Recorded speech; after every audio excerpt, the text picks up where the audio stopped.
this is on behalf of Indian Sociological Society. It has many research committees, and we are doing this lecture on behalf of RC1, that is Research Committee 1 on Theory and Practice in Sociology. And we have been holding a number of lectures in recent months. And last month we had a panel discussion celebrating the life of Professor Michael Burove, who passed away untimely. And before that, I think it was in April, we had Professor Dilip Menon coming from South Africa, speaking about decolonizing concepts. So decolonization has been one of are very important concepts. And in this respect, we have invited Professor Felipe Fernandes from University of Bahia, Brazil. He's visiting Center for Tribal Studies at Delhi University. He's a visiting scholar there in residence. So I hand it over to my co-convener, Dr. Suraj Berry, for further introduction. Thank you. Yeah, thank you, ma'am. So we have today with us Professor Felipe Fernandes, who is a Brazilian researcher, anthropologist, educator, and currently he's affiliated with Federal University of Bahia in Brazil. Professor Fernandes has been working on issues of gender studies, sexuality, education, public policy, particularly looking at anti-homophobia strategies and queer theory and the kind of constitutional activist subjectivities. Professor Fernandes was a vice president of one organization, CELOS MG, a pioneering organization in looking at and contributing to human rights questions and initiatives and federal education programs in Brazil. He has been actively writing papers on examining the transgender educators, how do they negotiate identity within educational contexts. And he has contributed research papers on homophobia activism, looking at queer pedagogy. So he's a very important, significant voice in contemporary gender and sexuality studies. Today, Professor Fernandes is going to speak on countercoloniality, epistemic resistance, Quilombola, and indigenous perspectives in Brazil. So, Professor Fernandes, to you. Thank you very much. Good afternoon to all. Namaste, namaskar. It's a great honor for me to speak to the Indian Sociological Association, especially in this research committee on theory and practice in sociology, the RC01. And I would like to thank very much Professor Nilika Mehrotra and Professor Suraj Berry for the invitation. I was anxious in the past weeks preparing everything, and I hope I can deliver something that is useful and for this research committee at this important association. I would also like to thank my supervisor here at the Department of Anthropology in Delhi University, who made this visiting exchange program possible, Professor Sumendra Patnaik, also Professor Subhadra Shana, who's been welcoming me in India. So, and I'm very glad to see one of my colleagues, my former PhD supervisor, Professor Miriam Grossi, here with us at this moment. It makes me very happy to see all this audience with professors and doctors and colleagues and students and community interested in such themes. I prepared for you a presentation that I'm going to read on a concept that has been widespread in Brazil lately, especially by Quilombola and indigenous movements. It's the concept of countercoloniality. This concept was written, as you're going to see when I start reading my text, by a Quilombola writer. His name is Nêgo Bispo, and I will address in this speech first a little bit of the context of this concept, then how this concept is tied into the communal practice of indigenous and Quilombola communities, and I'll explain what Quilombola communities are in a little bit. And finally, I'll bring 3 examples of my own work with indigenous communities in order to illustrate how this is a practical concept for those communities. So I'll start reading my text, and I hope the audio is fine and the image is fine for everyone. So I'll read the text in order to make it more comprehensible for everyone, as English is not my first language, and sometimes I struggle a little bit with it, okay? So the concept of countercoloniality formulated by Nêgo Bispo represents a critique of colonial logic and its perpetuation within institutions. Far from seeking inclusion in colonial systems and their promises of progress, Quilombola communities and indigenous peoples in Brazil build their own worlds based on ancestral knowledge, territoriality, and community organization. This approach does not seek to reformulate or reform Western structures, but rather reaffirms autonomous epistemologies detached from colonial paradigms. More than a theoretical concept, countercoloniality expresses a form of existence based on epistemic, social, and political resistance, sustaining ways of life that challenge and reconfigure colonial hegemony. The struggle of indigenous and Quilombola peoples for recognition and autonomy spans centuries of resistance.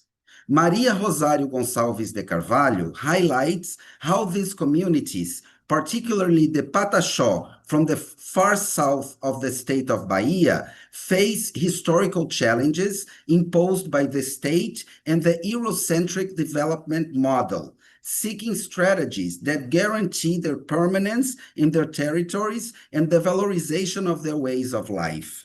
The practice of countercoloniality proposed by Nêgo Bispo, as I will discuss in this presentation, does not exempt Quilombolas and indigenous nations from dialogue with non-indigenous society, but rather shift this interaction to a field of dispute, where development projects are confronted and reassessed based on other rationalities. The dialogue between indigenous and non-indigenous peoples occurs in this context of territorial and resource disputes, in which policies and community initiatives influence the permanence in the territories and the autonomy of native peoples. The struggle for land demarcation and the guarantee of social rights reflects the historical resistance of indigenous communities in the face of institutional and economic structures that impact their ways of life. Nêgo Bispo, and you can see the slide with his picture, this one. Nêgo Bispo, a Quilombola thinker, writer, and activist, is one of the central voices in this debate, articulating these reflections with the construction of alternative worlds. His ideas advocate the creation of autonomous paths based on ancestral knowledge and community practices. In Brazil, this resistance is led by both Quilombola communities, descendants of enslaved Africans who escaped and formed spaces of autonomy, and indigenous peoples who have preserved languages, worldviews, and ways of life that challenge colonial hegemony for centuries. Both share a historical struggle against processes of marginalization and expropriation, demanding autonomy over their territories and knowledge as a way of reconfiguring power relations. A epistemic resistance of Quilombola and indigenous communities in Brazil is deeply linked to the practice of countercoloniality. Instead of submitting to colonial narratives as the only way to validate knowledge, these people cultivate and transmit ancestral knowledge, sustaining their ways of life and social organization. Communal governance, based on collectivity and reciprocity, challenges hierarchical models imposed by coloniality, reaffirming autonomous decision-making and management systems. Furthermore, territorial sovereignty is not limited to land ownership, but is configured as a space of epistemic production, where knowledge is preserved, practiced, reinvented, and renewed. In these practices, resistance goes beyond opposition, becoming an affirmation of the existence of alternative knowledge systems capable of offering new readings of the world. The relationship between ancestral knowledge and territoriality demonstrates a deep respect for nature, which is central to the indigenous and Quilombola worldview. As Cristino Wapchana, and we have a slide with him, as Cristino Wapchana, an indigenous writer, musician, and storyteller, points out, traditional ways of living ensure the balance in life, allowing individuals to better observe their surroundings and maintain a harmonious relationship with the environment. At that time, men did not use animals as a means of transportation. They walked, and so they could better observe everything around them. They also did not rush from one place to another, like ants hunting. The way of life at that time helped maintain a balance in life. Men did not interfere in the course of nature. They did not deforest, pollute, or wage war with other people for any trivial reason. In anthropological debates on decolonization, the concept of countercoloniality broadens the understanding of the resistance strategies of Quilombola and indigenous peoples. Manuela Carneiro da Cunha argues that the struggle of indigenous peoples in Brazil is not a one-off resistance, but an ongoing confrontation against the same structures, which have persisted for over 500 years. For her, indigenous peoples not only seek to survive within an oppressive system, but also reinvent strategies of autonomy and existence, challenging the state and the elites that have historically tried to erase them. Her analysis highlights the urgency of recognizing and respecting these peoples as protagonists in the construction of alternative futures, breaking with the dominant view that treats them as passive subjects of history. Decolonization, as a critical approach, seeks to dismantle colonial structures and continue to shape policies, epistemologies, and social relations. Countercoloniality, on the other hand, emerges as a form of active autonomy in which communities not only contest the coloniality of power, but also build concrete alternatives to Western modernity.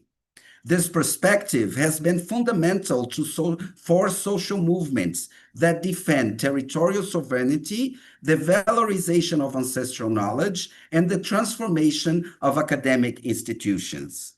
On a global scale, the dialogue between different indigenous and Quilombola struggles strengthens networks of resistance, conferring legitimacy to countercoloniality as a political and epistemic field for confronting persistent coloniality. Before I go to the next topic, is it okay, my English? Is it understandable, Professor? Yes. Absolutely, absolutely. Yeah. Okay, thank you. So now I'll go to the next topic. You can pass the slide for the one more, please. Okay, no. Oh, no, I'm sorry. Countercoloniality and community practice. There are two different conceptions of development, including the Eurocentric approach centered on economic growth and the exploitation of natural resources, and the Quilombola and Indigenous perspectives, which values connection with nature and cultural preservation. The colonial development model considers both nature and communities as assets to be used, resulting in the exclusion of traditional cultures and the incessant search for profit. The model based on the Quilombola and Indigenous perspective requires the recognition and appreciation of territory, culture, and ancestral knowledge exemplified by practices such as organic agriculture, local crafts, traditional healing, and responsible and sustainable extraction of natural resources. According to Nêgo Bispo, the concept of development creates a disconnect, and it's more appropriate to speak of involvement.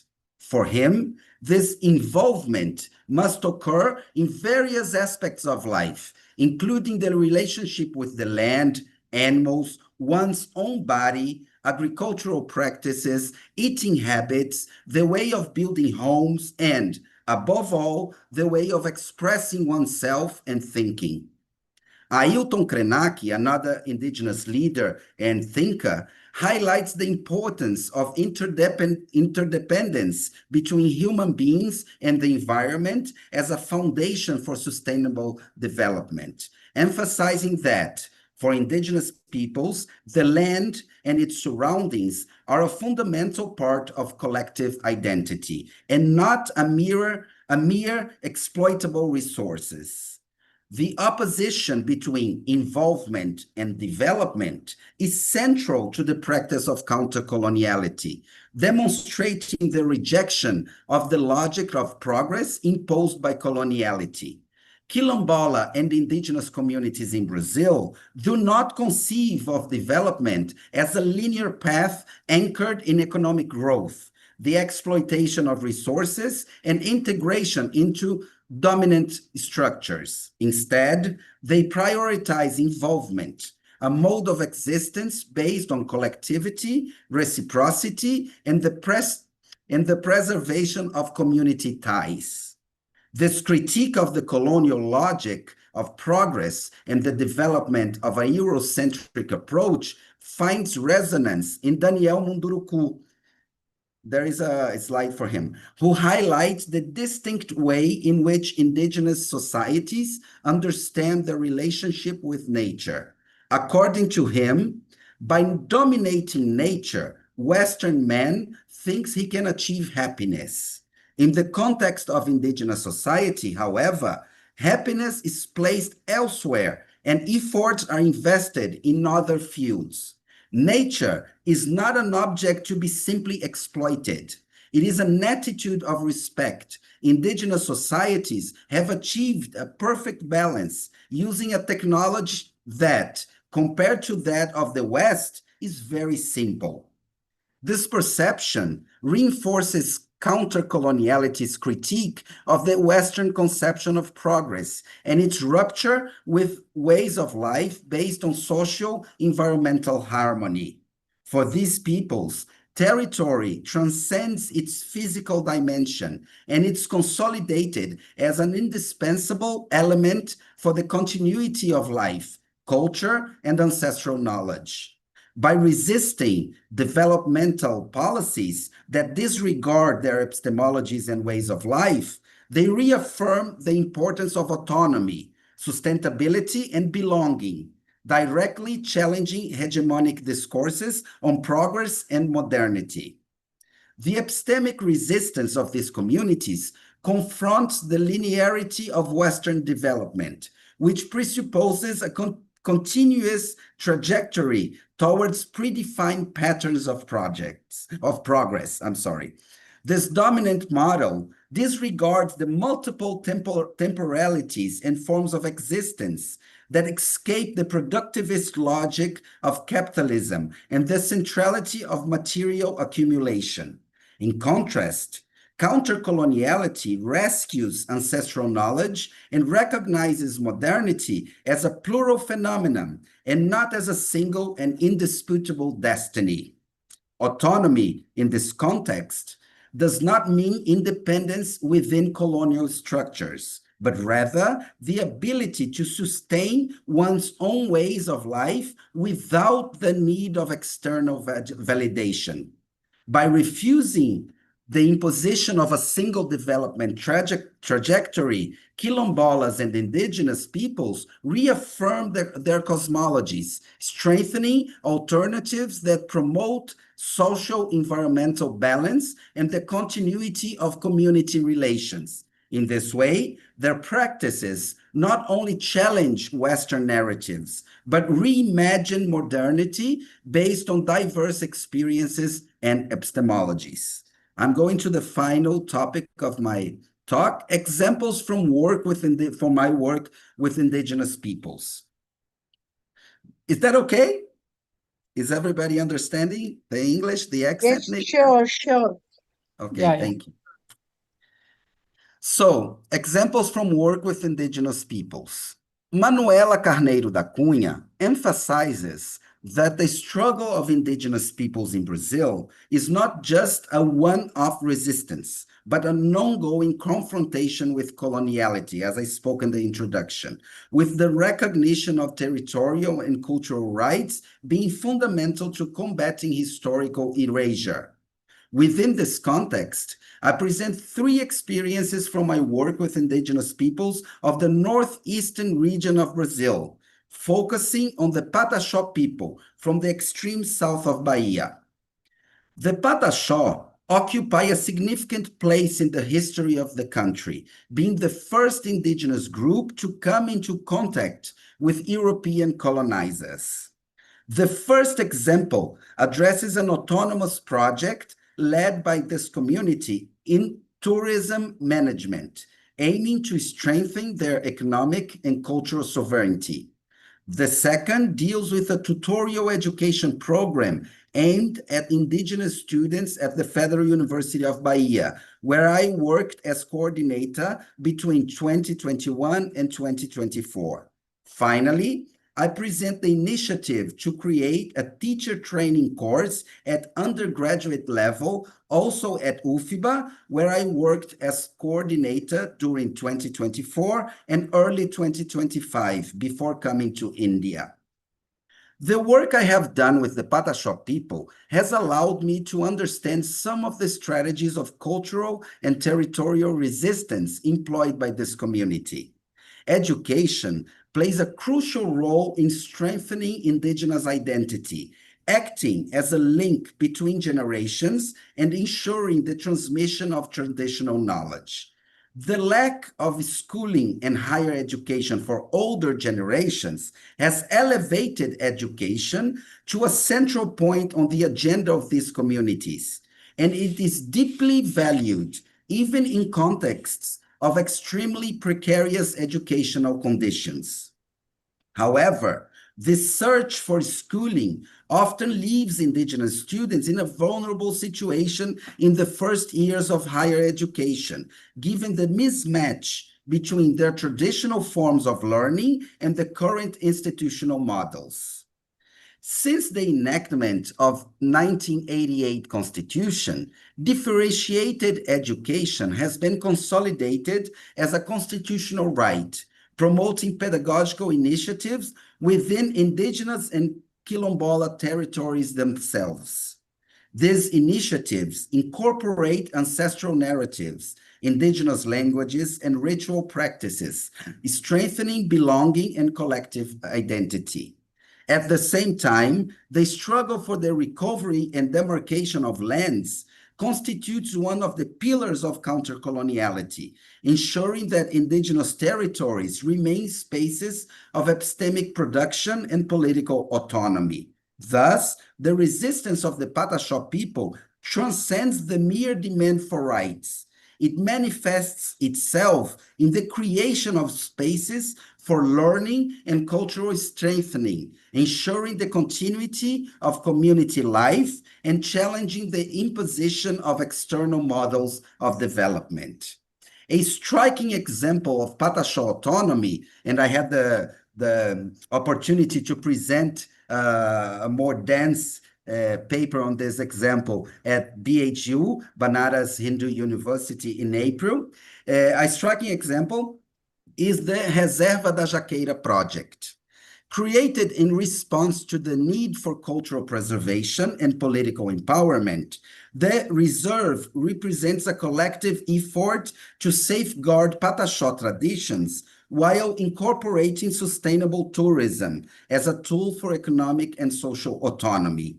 This space functions as a cultural sanctuary, housing rituals, traditional cuisine, and artisanal art, while also serving as a political platform to reaffirm the rights and self-determination of the Pataxó people. The way in which they reconcile tradition and interaction with non-Indigenous society offers a practical understanding of countercoloniality, in which cultural preservation does not impede economic engagement, but rather strengthens it. Sustainable tourism at Jaqueira Reserve is managed through community-based projects that ensure that cultural identity is preserved while meaningful interactions with visitors are built.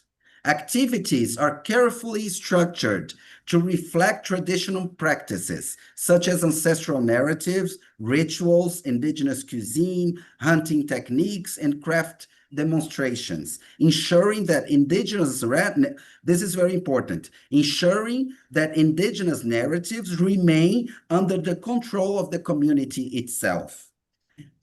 Visual elements such as maps highlighting the Pataxó territory and historical images, including a clay museum with life-size figures depicting changes in dress over the centuries, help illustrate the reserve's relevance as a cultural stronghold.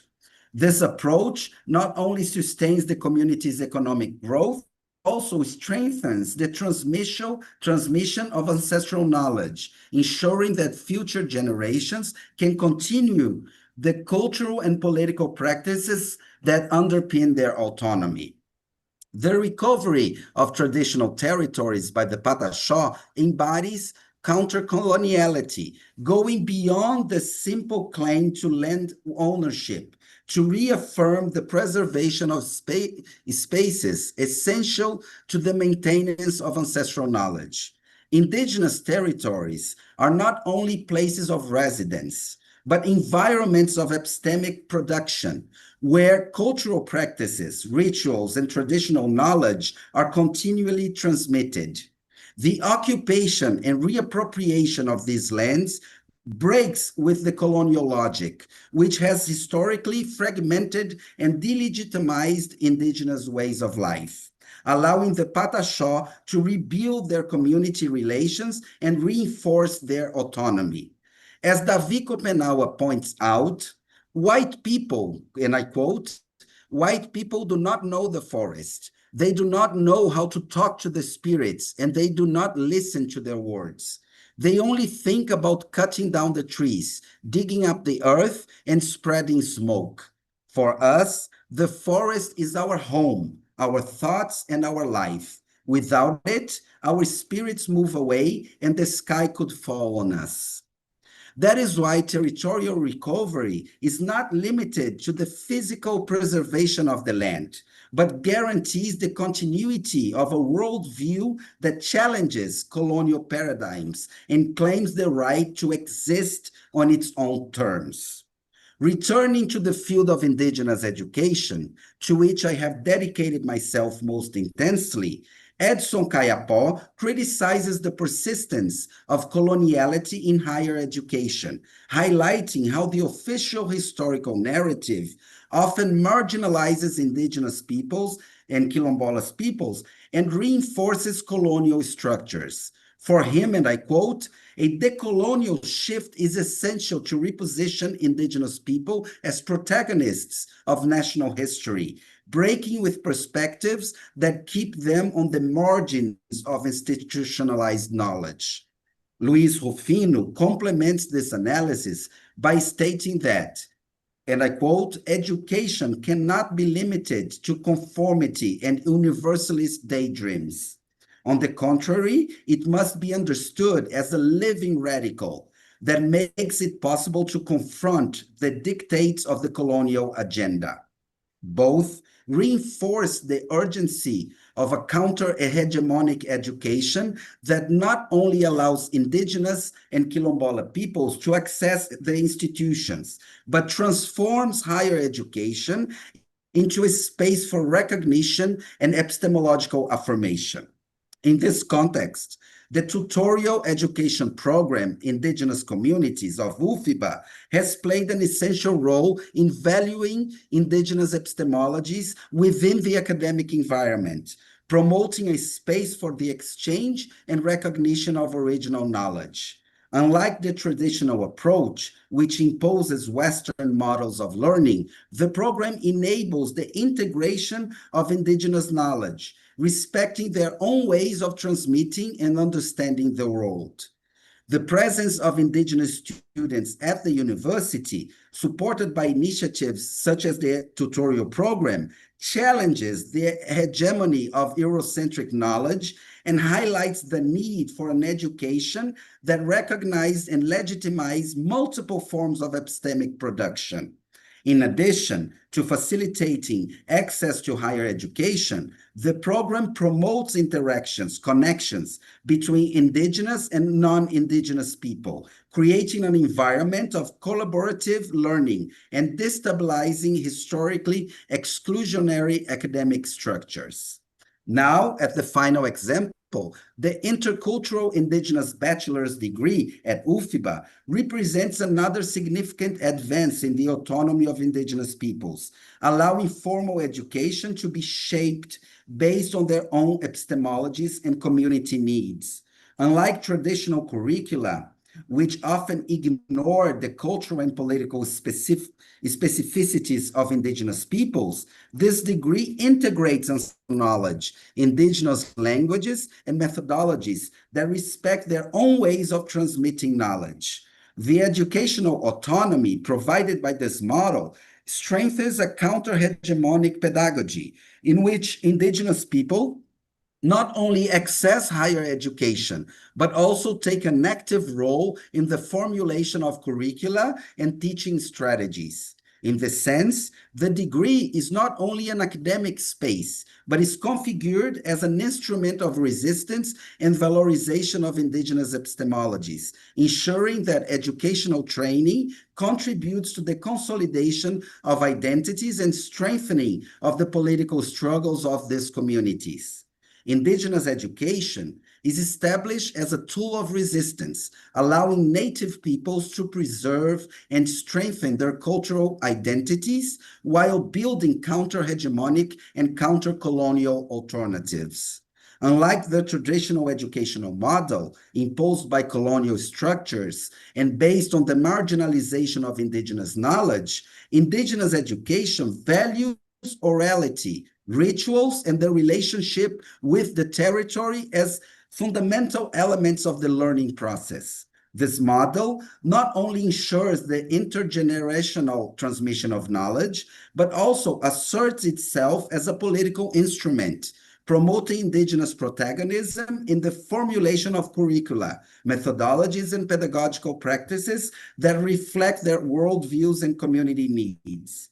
Gerson Baniwa, the first indigenous anthropologist to become a university professor and the opening speaker of the last Brazilian Anthropological Association Congress last year, argues that colonial epistemology imposes a single hierarchical view of knowledge, disregarding indigenous knowledge. He defends the need to overcome this structure and build an intercultural education based on the recognition of multiple forms of knowledge.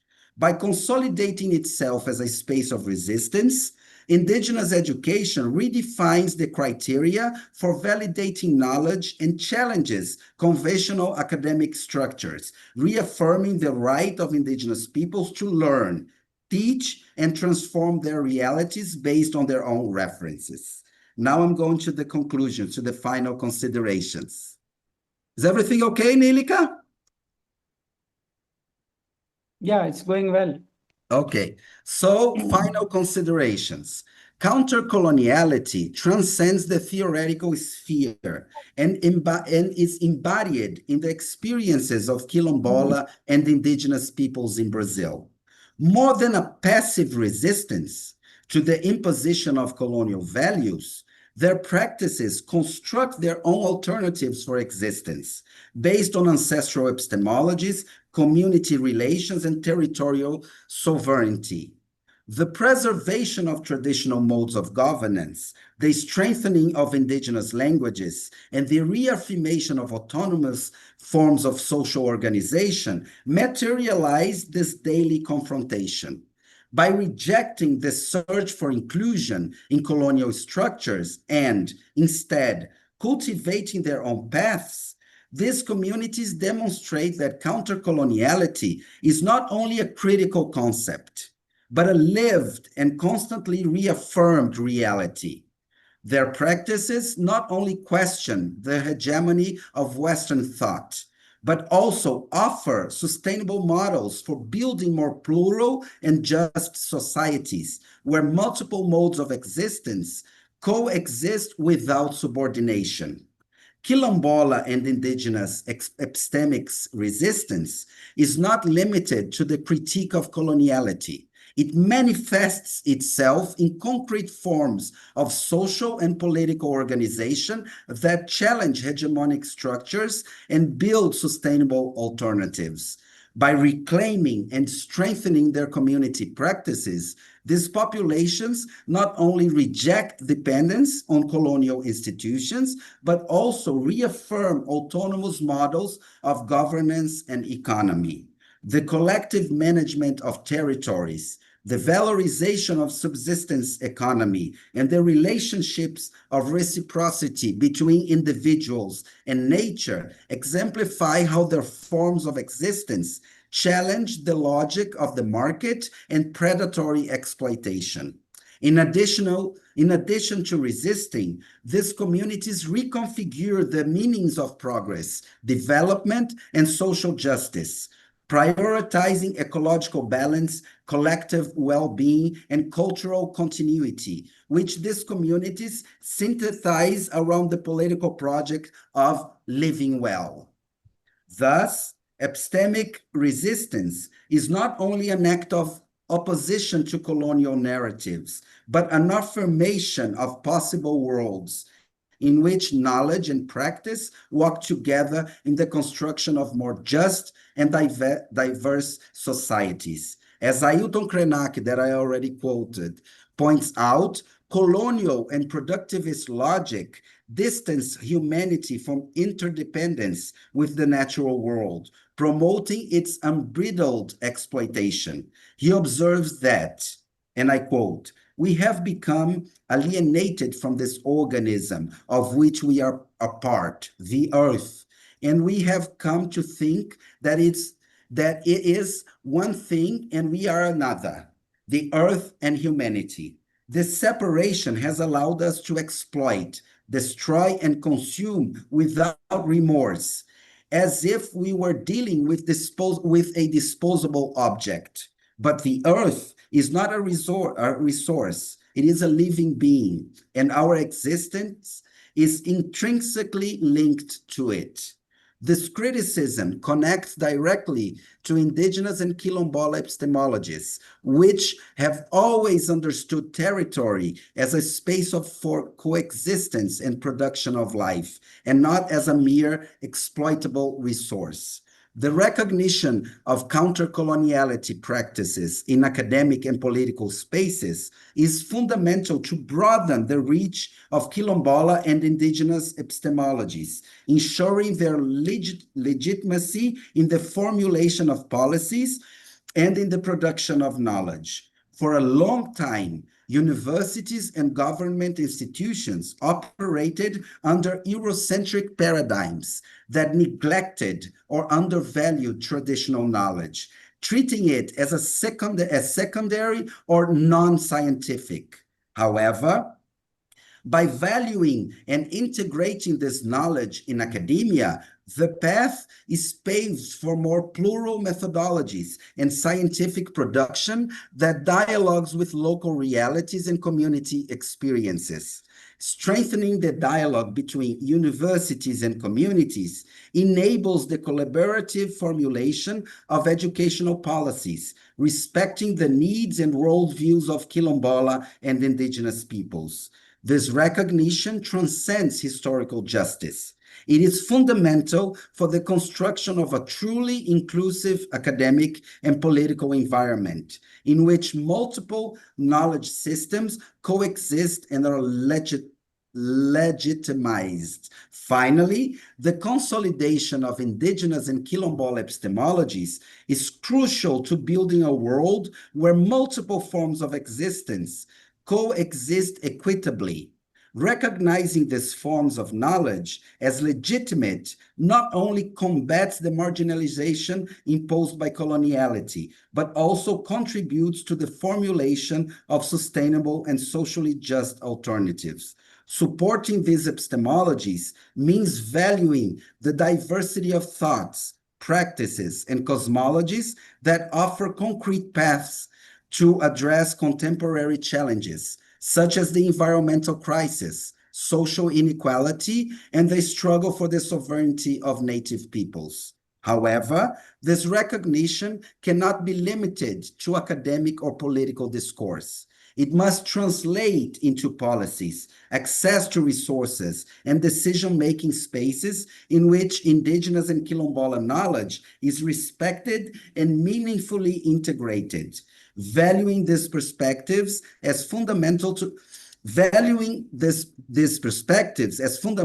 social transformation requires a collective commitment in which all voices are heard and all existences can thrive within their own conceptions of the world. Thank you.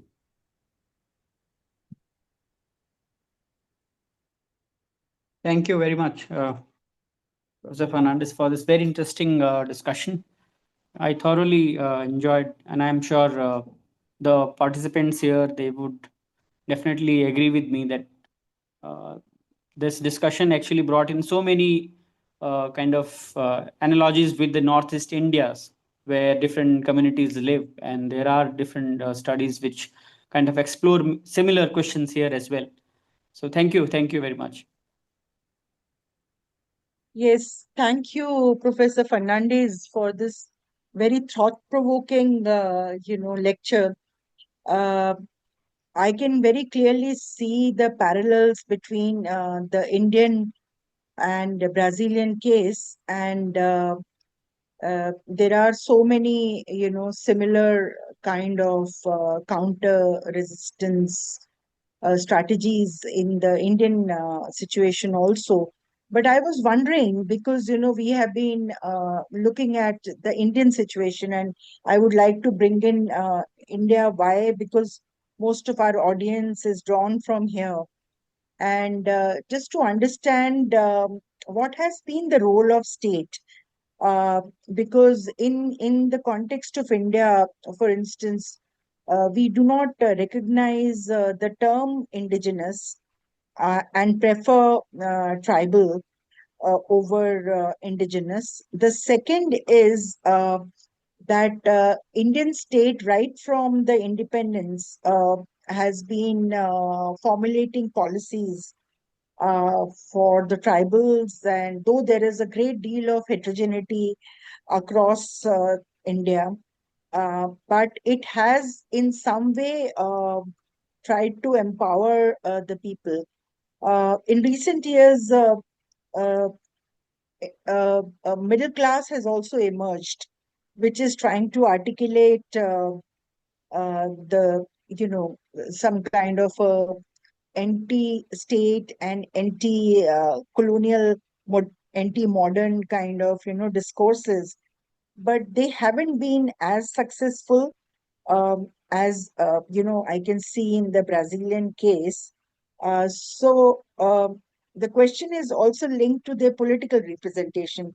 How much of political representation they have in the state assemblies, in the central government, and the voice of the indigenous communities or the tribal communities in the Indian context is often muted, it is marginalized.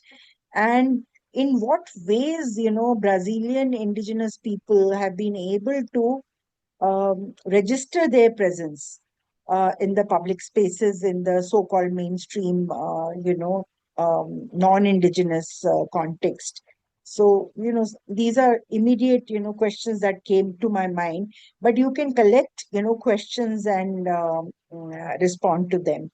So I'll open the forum for discussion, and those who have questions, please raise your hands or write it in the chat box.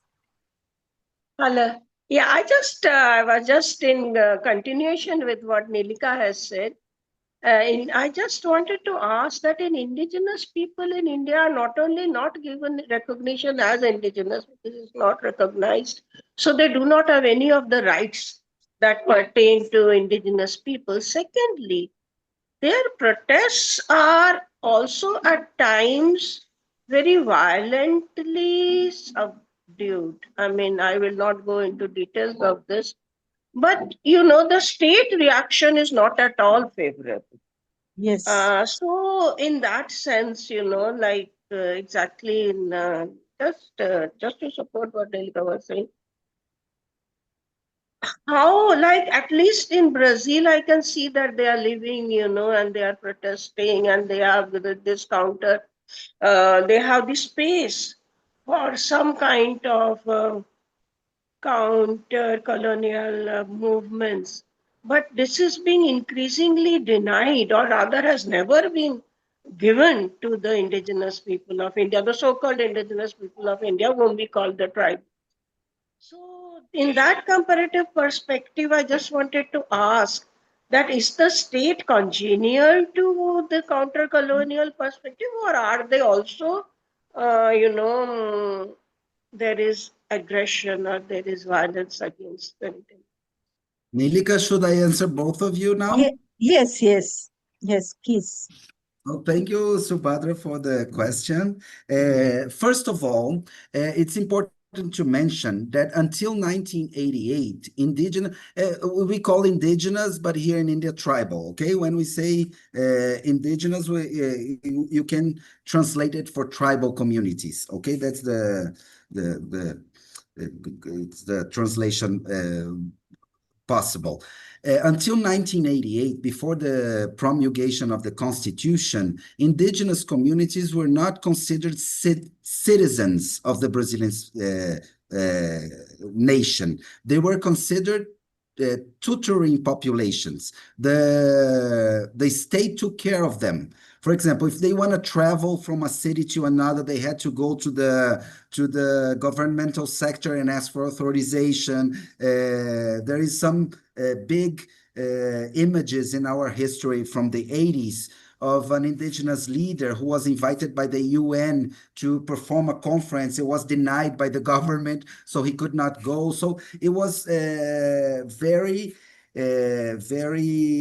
dramatic situation before the Constitution. It's still very dramatic. Violence is very present into indigenous communities' existence. They are facing what we call ethnocide until nowadays, especially in the state of Bahia. The state of Bahia, it had a big forest until the 70s, and 95% of the forest was deforested in one decade of this the forest in 1 decade. And the indigenous communities, they were especially the ones from the coastal area that I'm talking about, they were being crushed into little islands of forest. And these little islands of forest were becoming national parks. And what is the governmental idea of a national park? It's a place for ecological sustainability, but a national park is not, is a place with the absence of humans. So at the same time, they were being put it into islands of their territory, and those islands were becoming national ecological parks, but ecological parks had to take them off those parks because an ecological park has to be with the absence of humans. So great conflict was being done until today, especially for the eucalyptus in this area. Eucalyptus planting, for example, in the north of Brazil is more gold mining things, but in Bahia is more eucalyptus and wood industries. And they are facing, every month, Subhadra and Nilika, we hear about like killings, about militia, farmers' militias entering the territory. They're very vulnerable in the sense of violence. It's a non-declared war because the common mind of our country thinks of them as obstructing development. They're obstructing development. That's why their theoretical response, and for this national violent mind in Brazil, that they are obstructing development, they should be integrated in society. That's how they developed, because this is their own theory, the countercoloniality. They develop a theory saying, we are not here doing development, we are doing involvement, right? They're saying, you are developing where we are involving with the nature, with things. You have your own rules, but within our territory, we have our systems of justice and everything. But this doesn't exempt them of facing state violence, militias.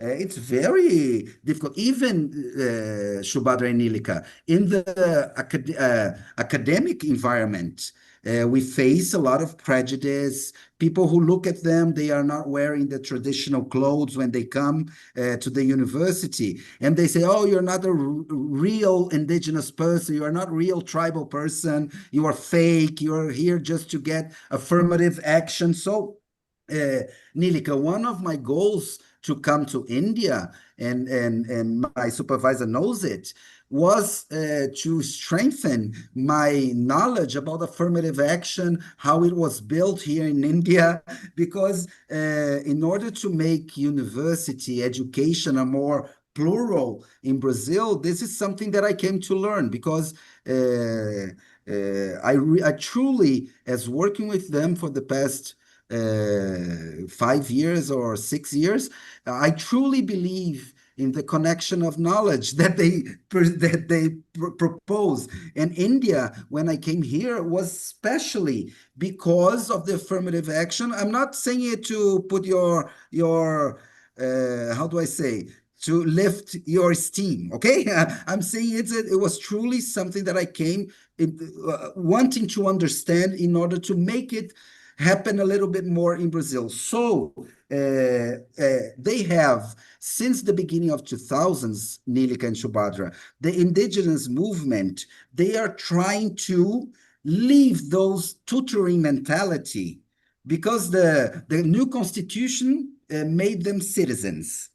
But the mentality takes a little longer. So many elderly tribal elderly people, for example, they are still in that tutoring mentality. Oh, you're going to the university. University has to give you all. We cannot walk on our own feet, on our own legs. We have to, everybody has to help us. You know, that tutoring mentality is very much present in those communities as well, especially when they come to the university. So in the beginnings of 2000, many political leaders started organizing themselves, and they created the first national organization for indigenous communities, 5 nations of tribal communities in Brazil. And they are very diverse amongst themselves, okay? They are not at all 32. And each one of them is a complete world on themselves, you know? And a lot of conflict, even between them, are put in the daily relations in the university and political sphere. But they created APIB, that's the National Articulation of Tribal Communities in Brazil, and they elected 2 members for the National Congress for the first time. One of them became a minister. The Ministry of Tribal Affairs was created, and one of them became the minister, and we have 2 of them women. It's really important to say that many leaders of the indigenous movement are women, and they are very proud of saying that they are different than the whites. Okay, and white for them is a very broad concept as well. White for them is any urban non-indigenous person. So any one of us, I don't know a lot of people, any one of us could be called white, even despite of the color of our skin or our proceedings. So they are having more political representation, but sometimes, Nilika, this I'm gonna say, I'm a bit scared of sounding stupid, but sometimes I say it. It's like a mirror. I use the metaphor of a mirror. For example, they see the university, okay, and I've been working with them. They have an idea of what university is. They have an idea of what the knowledge production is. They have an idea of what this Western institution is. And they come to the university with this preconcept idea of what the Western and colonial institutions are. And they face a lot of struggles because sometimes they are not able to translate it very well, what is happening. Few of them translate very well, especially those who come from very religious, spiritual atmospheres from all their lives. Did I answer it, Nilika? I don't know. Subhadra, Yeah, there is a question in the chat box. There is a question by Mrinalini. She's asking the difference between decolonial and countercolonial you mentioned. So if you can elaborate a bit. Yeah, I think Sumit also has a question. You can Yeah. collect the questions, yeah. And Yeah, Professor Professor Mishra Rajdeep also sir. has. Yes. Yeah. Yeah. So Sumit, please go on. Okay, thank you, sir, for this interesting lecture. Since I also have some interest in the same, I have 2 questions. First is how transnational cooperation, that is to say, we can take the case of diaspora, how transnational cooperation and dynamics contribute to the countercoloniality with reference to Brazil. This is the first one. Transnationalism and diaspora, the role of diaspora. The second question is, how do you place the conceptual framework or apparatus of intersectionality in the process of countercoloniality? And the third one, which since your talk reflected upon the university and how the university have become a epistemological and intellectual, pedagogical, academic battleground to say whose knowledge will dominate, I have a very brief question. What does university stands for? What are your observations? What does university stands for, taking into context what you have just elaborated upon decoloniality and epistemological justice and injustice? Thank you, sir. Professor Mishra. Thank you very much. It's really thought-provoking lecture. I have 2 issues. One you can call substantive. Could you come close to the mic because your voice is feeble? Okay. I have 2 issues. Now I am clear? Yes, sir. Yeah. In fact, I have 2 issues to raise. One you can call substantive, another epistemic or epistemological. As Professor Subhadra mentioned, that we in India, these indigenous people, we call them tribal. But if we see the history of our indigenous people, I mean, Brazil can also be considered similarly. I mean, the history of settlers or migrants is a really very old history. And the relationship between these indigenous tribal people and other people in India is, of course, mediated by state.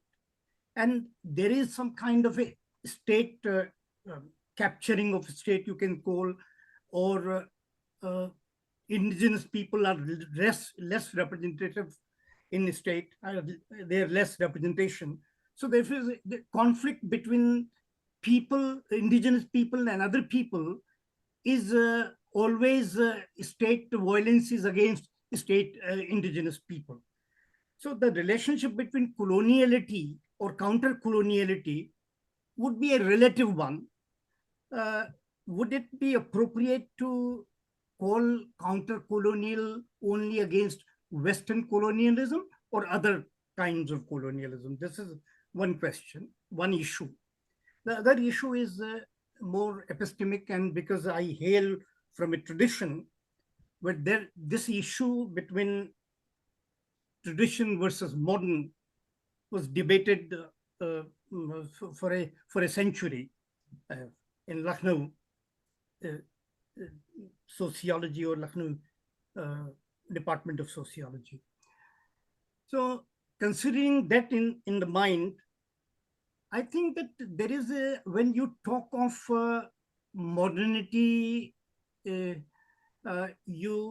classify modernity into two types, one linear and one plural. Then and you raise epistemic issues, then definitely concept of time comes in.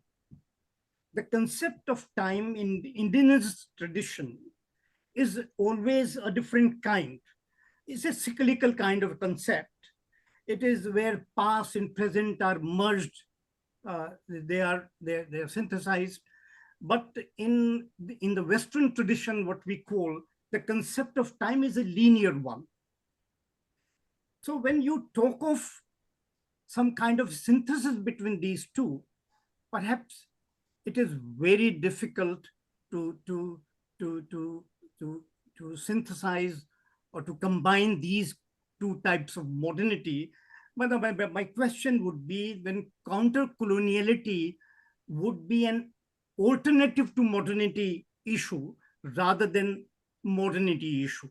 Because the modern, conceptualized in terms of a concept of time, which is westernized concept of time and does not go with the indigenous concept of time. That has been shown by an Indian scholar known as Professor A.K. Saran.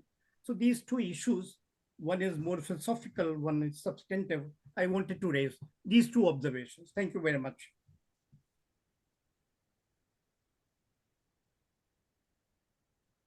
Should I go, Professor? Yes. Yeah. Okay, I'll go to the question of time after I answer. Who is that? Thank you for sharing. Did I say it right? Marina Lini? Yeah, Rinalini. Okay, in the paper I presented, Miranini, I said decolonization. I presented, according to the authors quoted, of course, as a critical approach that seeks to dismantle colonial structures.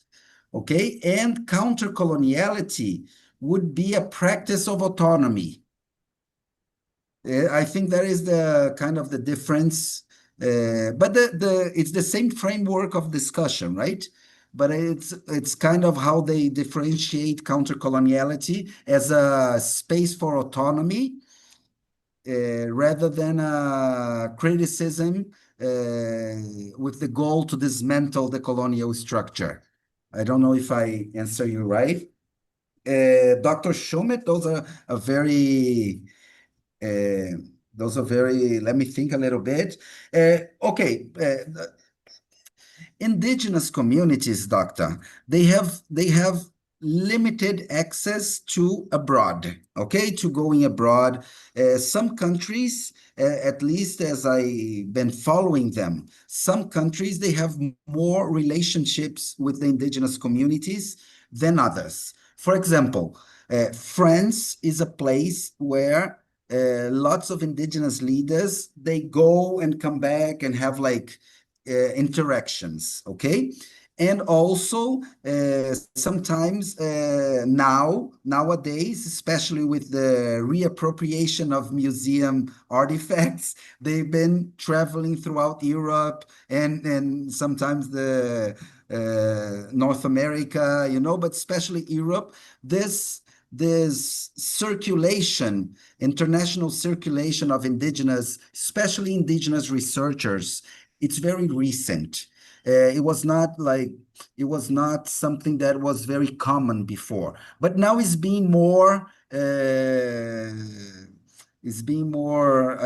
I've been accompanying some of those leaders. We had Miriam Gross is here. We had one of our PhD postdoc students, Nathalie Pavelic, who went to Paris and was very important in receiving some of the women indigenous leaders that got the reappropriation of some important artifacts. So I don't see so far a lot of dialogue between indigenous between themselves. I see a lot of researchers like myself that comes and shares, but between themselves, I don't see a lot of collaboration.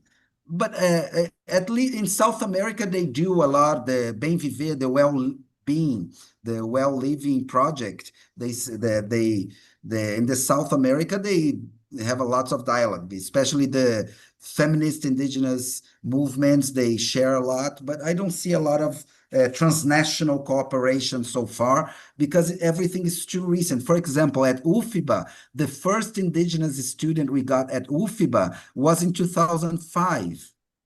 Okay, the first, everything is very recent for tribal communities in Brazil. Okay, I think intersectionality as one of the main concepts that arose from feminist theory during the 90s is very important for these discussions. I think it's part of the basis of this discussion, especially the more radical perspective on intersectionality that don't perceive things as one layer on top of the other, but especially the one that talks about the roads that intersect. I think this is the basis of it. I think they fed from these discussions a lot during the beginning of the 2000s when they were organizing themselves nationally and like starting to create big organizations, you know, like local organizations. This all began in the 2000s. I think the feminist movement had an important role with them, although they don't talk of themselves as feminists. Feminist for them is something white, okay? They don't say I'm a feminist, but they talk about, they bring all these discussions into the assemblies they organize.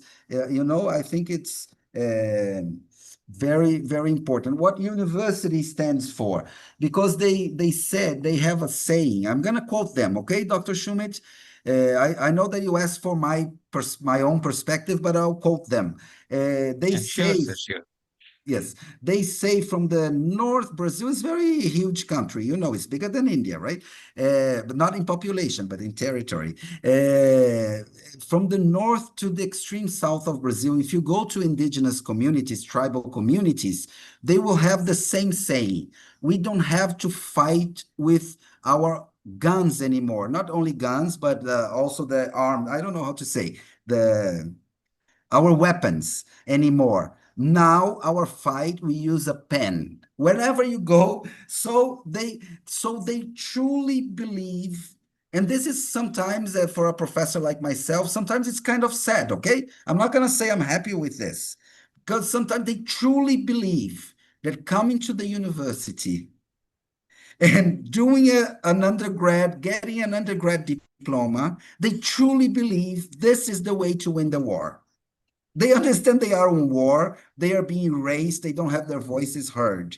And they think that through education, now, before they would fight with weapons, now they have to come to the university, so they save money that they don't have to send their children to the university. Sometimes I'm like, sometimes I even question myself, and I'll be very transparent with you. Some of the students there are, is the university for everybody? I don't think so. I have some of the students who spend 5 years in university and suffer all kinds of prejudice in classes, all kinds of horrible situations in classes. I think they would be much more happy if they stayed in their own communities. That's why I truly believe in a differentiated undergrad course. I think we should have differentiation. I'm not saying that it's because sometimes they come from backgrounds where the world is so different. We have to, sometimes people sometimes ask me, how is it to work with indigenous communities for you? I used to say it's like I packed and came to India and learning about Mandir and Hinduism, that all is and Shivling and everything that I'm learning for the first time. It's like that. I packed and I changed the world, but it was only 1 hour from my house. Here is like 20 hours flight from my house, but there was 1 hour. So I don't think university. I think they have a big agenda to create an indigenous university. So they want not only the teacher program, they want like to study law in an intercultural course. They want to study medicine in an intercultural course. I agree with that because those machines, most of you don't, do you know those machines that slaughter animals to make like slaughtery meat? The university can be like that for indigenous communities in Brazil, I think. I don't think, not everybody, of course, I would never say that to a student who dreams of coming to the university, but it's very hard for them. I don't think university is for everyone. I don't know, but it is if the person wants to. I'm not saying that, I'm not being dictator. I'm saying that it has to change too much to be able to have other cosmologies, other worlds circulating in that. And I have students, for example, that pass the test to come to the university. I'll give some examples, right, Nilika? That come to the university, and we have 30,000 students in our university, okay? 260 are indigenous. And I was the head of the tutoring program. Some of them I just got to know 2-3 months after they came to the university. One of them, for example, I always quote this example. One of them, one time, I met him in the assembly. He was struggling for some law. He was in a protest for some law. And then he asked me, where do you live? I said, I live in this neighborhood. One day I got to my house at 10 o'clock p.m. He was barefoot. His feet was bleeding. And I was like, what happened? And he said, oh, professor, it's really hard to be in the university. And I said, why? Oh, I've been here for 1 month in Salvador, the capital of the state.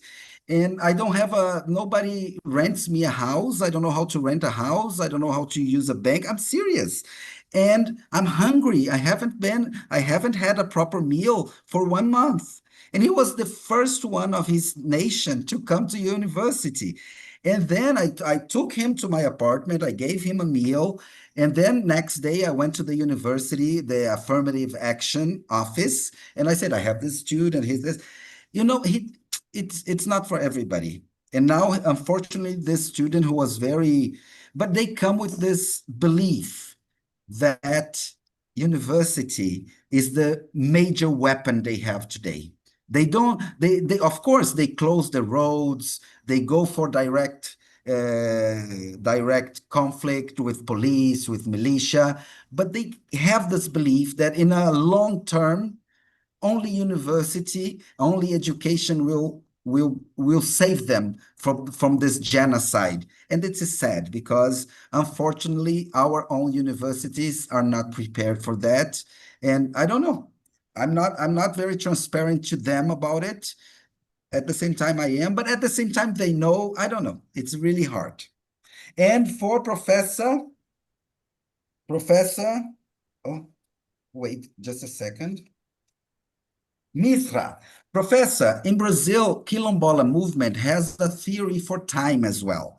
Leda Maria is a black, she's not Quilombola, she comes from also a rural, very religious background that's similar to Quilombola, and she wrote a book about spiral time. Spiral time, that's the concept that they use, the Quilombola, the indigenous.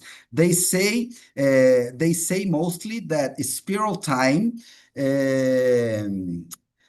how do I say? It's against chronological linearity, because past and future and present, it comes together from time to time. It's always coming together, past and present, you know? It's like a spiral. And they also, they say that this past comes from diaspora, right? It comes from diaspora. Because the memory of the previous lives and ancestors, they are present in this, even in the urban Black people from nowadays. They don't have a conscient memory of their ascendants in Africa. They don't know which country they came, or the relatives. They lost this memory, but they say they have a spiral memory, because time as a spiral, their ancestors come again through them, their child. I don't know. So let me see.